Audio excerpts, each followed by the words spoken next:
hindi lahat ng tindahan may ganyan, may mga ganyan. Kung wala sa iba, sa'yo meron, di bongga ka sa customer mo. Oh my God! Great morning, mga katindahan! Welcome kayo dito sa RTW ni Madam Pure. So for today's video nga, mga katindahan na yan, may isi-share ako sa inyo na 8 items na talaga naman patok at mabenta sa ating mga estudyante. Bakit? Dahil nga ito ay madalas na pinapa-project ng mga teacher, ganyan. At ito yung mga talagang mga kailangan sa school. Inisa-isa ko na yan, mga katindahan, nilista ko lahat para kahit papaano is meron din kayo may dadagdag dyan sa inyong mga tindahan. Hindi na kayo mahirapan mag-isip kung ano ba yung mga pwede pa nating ibenta. Baka mamaya wala pa kayo dyan sa tindahan nyo. Diba? Syempre, idagdag nyo na. Kasi talaga, mga katindahan, hindi ka pwede mawala ng mga bagay na ito. So, nirank ko nga ito. Syempre, dyan tayo mahilig sa mga ranking from top 8 pababa kung ano talaga yung pinakamabenta. Yan. So, simulan natin dito sa top 8. Ito na nga yung top 8, mga katindahan. Tara, samahan nyo ako. Itutour ko kayo.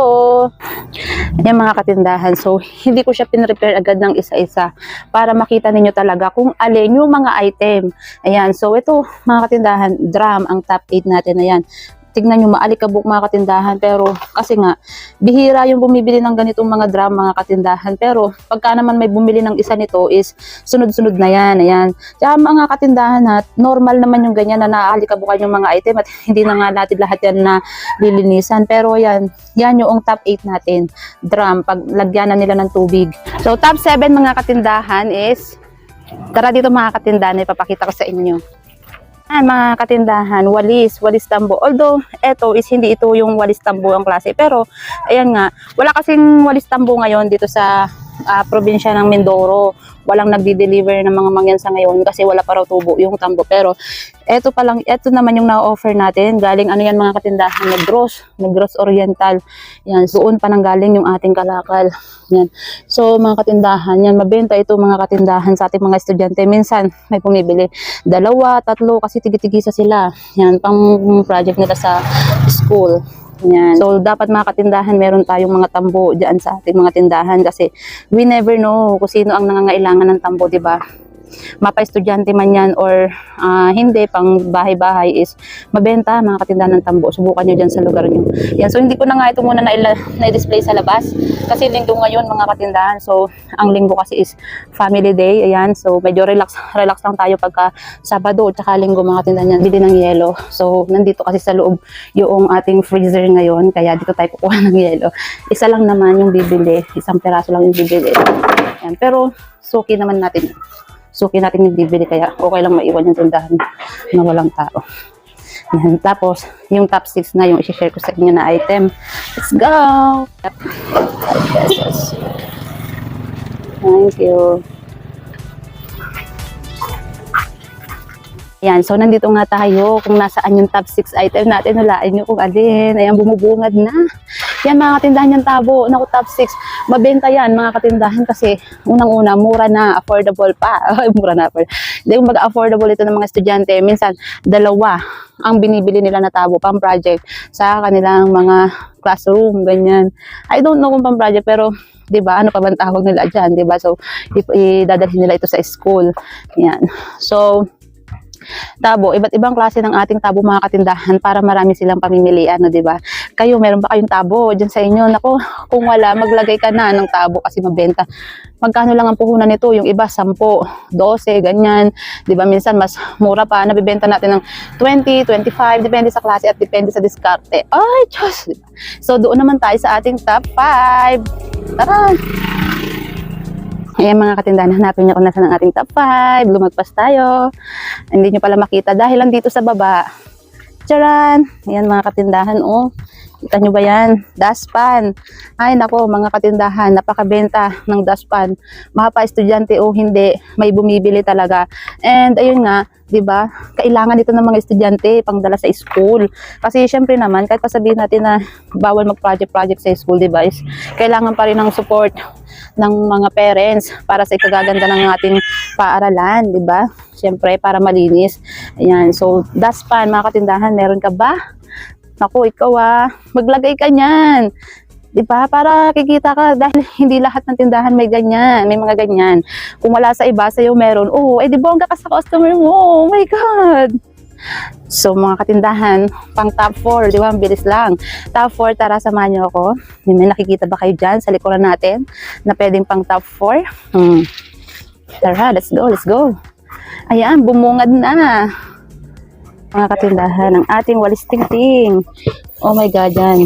Afford na afford ng ating mga customer, lalo na ng ating mga estudyante. Ayan, di ba? So, yan. Alam niyo mga katindahan, dapat may stock kayo ng ganyang walis tingting. Huwag kayo magpapawala ng walis tingting. Alam niyo kung bakit? Dahil hindi palaging mayroong deliver ng tingting. Madalas maubusan. Parang tambo din yan na meron lang silang buwan, meron lang silang tagsibol ng ganyang tingting. Kasi inaano rin yan, kumbaga sa palay, inaani, ganun, di ba? So pinapatubo din yan. Kaya may buwan talaga na walang halos tingting. Kaya kami dito talagang panic buying ng mga ganyan, tingting, tambo. Ay, kagaya nga ngayon, wala kami makuna ng tambo. So, no choice. Wala kaming may offer. Yung iba kasi talaga ang gusto nila, tambo. Yung talagang ang pinakang ano niya is walis tambo. Ito kasing isa ko dito is, abaka yata ito kung anong tawag dito. Yan. So, yun nga. So, kapag may nag-deliver sa inyo ng tingting, merong nagtitinda ng tingting, bilhin nyo na. Kahit kunti lang, mga 10, 12, ganyan. Testingin mo lang kung hindi mo pa nasubukan, 'di ba? Kasi may bibili at may bibili niyan. Hindi lang mga estudyante ang bumibili niyan, mga katindahan. May bumibili din yan ng yung mga sa 4 piece, yung mga nagwawalis, yan kapag araw na ng linisan nila, yung iba walang madalang walis, so bibili na lang. O 'di ba? Kaya mabenta rin 'yan, 'di ba? So doon naman sa ating top 3. Let's go. Dito. Masikip mga katindahan, hindi kasi ako naglabas ng display. Hindi ako nag-display ngayon kasi nga linggo. Ayan, nandito na tayo. Nasa may babang area ulit. Ayan mga katindahan, laki na ng tiyan ni Mami. Eto mga katindahan, kokonti na nga lang mga katindahan. Isa, ilan na lang, 2, 3, 4, naku po, 4, 5 piraso na lang mga katindahan ng ating basahan. Diyos ko, sa Divisoria pa natin ito pinapamili. Kasi doon, kahit paano, mura-mura mga 22, mga ganyan na ang puhunan nito. Baka ngayon, ewan ko lang kung magkano na. Dati 20, naging 22, baka mamaya-maya 25 na. Nung nakaraan ito mga katindahan, ang display ko ng basahan hanggang dyan, hanggang dito sa plate as in marami yan. Pero ngayon, ito na lang. Bakit? Dahil nga, may nagganap na isang estudyante, hala, sunod na. Iba pa to ha, merong, di ba, ito, yung ganito, yung lalaba, yung tawag dito. Yung isa naman, yung tahi. Yun, so naubos na rin yun. So, hindi lang ito, yung basahan natin, meron pa tayong isang klase ng basahan, at yun nga yung naubos na mga tindahan. So, kaya mga tindahan, mabenta ito sa mga estudyante. Yan. Siyempre nga mga katindahan, hindi lang ng mga estudyante ang nangangailangan yan. Pati yung mga sa bahay-bahay lang natin dyan is bumibili rin. May bumibili rin talaga at may maghahanap sa inyo ng basahan. Kaya naman, kailangan meron tayo ng mga yan. Yung iba pa naman na mga bumibili ng ganyan basahan, minsan 2, 3, 4. Naku, ang dami nilang binibili mga katindahan. Kaya kahit papaano, mabenta rin talaga yung basahan. Huwag kang magpapawala. At yan nga ay madalas na pinapaproject sa mga estudyante. Kaya talagang pack na pack. So, punta naman nga tayo doon sa ating top 2 item. Oh my God. Yan. So, dito ulit tayo. Ikot ulit tayo dito sa ating imbakan ng mga paninda. Ayan, mga katindahan. So, meron tayo ditong lagusan. Diba? Para mas madali natin makita. Ayan, charan! Ito na. Ayan, mga timba, mga katindahan. Ayan, ang ating top 2 item. Ako, mga katindahan. Ito, mga katindahan, kumuha na nga ako ng sample dahil medyo mainit doon sa ating lagusan ng ating mga timba. Ayan, so kailangan mga katindahan, meron tayo nitong mga timba. Dahil, naku, mabenta talaga ito, mga katindahan, sa ating mga estudyante. Ito yung pinakamaliit na sukat ng timba. 2 galon yata, 2.5 galon, ayan. Ayan, so, meron ba kayo nito dyan? Naku, kung wala, maglagay ka nito dyan sa iyong tindahan dahil mabenta ito sa mga estudyante.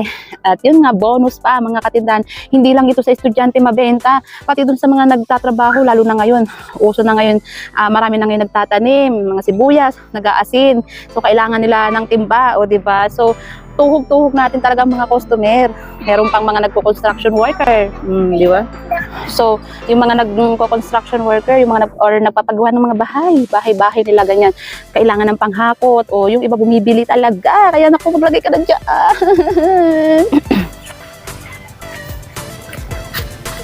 And last but not the least mga katindahan, itong ating top 1 na magugulat ka dahil yung mga pinakita ko sa inyo, di ba, kadalasan karamihan ay mga panglinis talaga, walis tambo, tingting, daspan, tabo, timba, drum. Ayan, itong top 1 natin ay naiiba. Oh my God, dito tayo.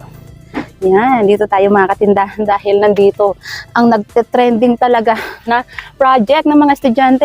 Kayo naiisip nyo ba kung ano yung top 1 natin dito sa ating listahan? Comment nyo nga kung nahulaan nyo yung ating top 1. Diba? Kung ikaw ay nagtitinda rin dyan at may mga nagpa-project ang mga school, mga estudyante, sunod-sunod ang bilihan. Ano ba yung top 1 mo? Kasi ako, eto, oh my God! Pwede na ba tayo maging model ng floor wax? Star wax! Di ba? Yan, mga katindahan ay grabe. Ito talaga, star wax na floor wax. Ito kasi yung mura. Ang puhunan nito is parang papatak na 17 or 18. Ayan, pero ang benta lang natin ito is 20 pesos. Mga katindahan, 20 lang para afford naman natin ng ating mga estudyante. Naku mga katindahan, yung ibang bumibili nito, yung iba, 2, 3, meron pang 5, ganyan. So, mabenta talaga mga katindahan itong ating floor wax dito sa ating tindahan, lalong-lalo na nga pang project ng mga estudyante, di ba? Kaya naman, huwag kayo magpapawala nito dahil once na nasanay ang mga estudyante na meron tayong floor wax diyan sa ating tindahan, hindi na yan nahanap pa sa iba, pupunta na yan dyan sa inyo, di ba? Strategy natin yan, mga diskarte natin sa buhay yan. Yan mga katindahan, at na-share ko na nga sa inyo yung lahat ng 8 item na patok at mabentang pang project ng ating mga estudyante dyan sa ating mga lugar. Kasi kumbaga kung kinakailangan yan dito sa amin, sa lugar namin, is for sure na hanapin din dyan sa inyo. My God, di ba? Kaya naman mga katindahan, hanggang dito na lang muna itong ating video at hanggang sa mga susunod pa ng video na pwede share sa inyong lahat. Maraming salamat sa inyong palaging panonood and happy selling!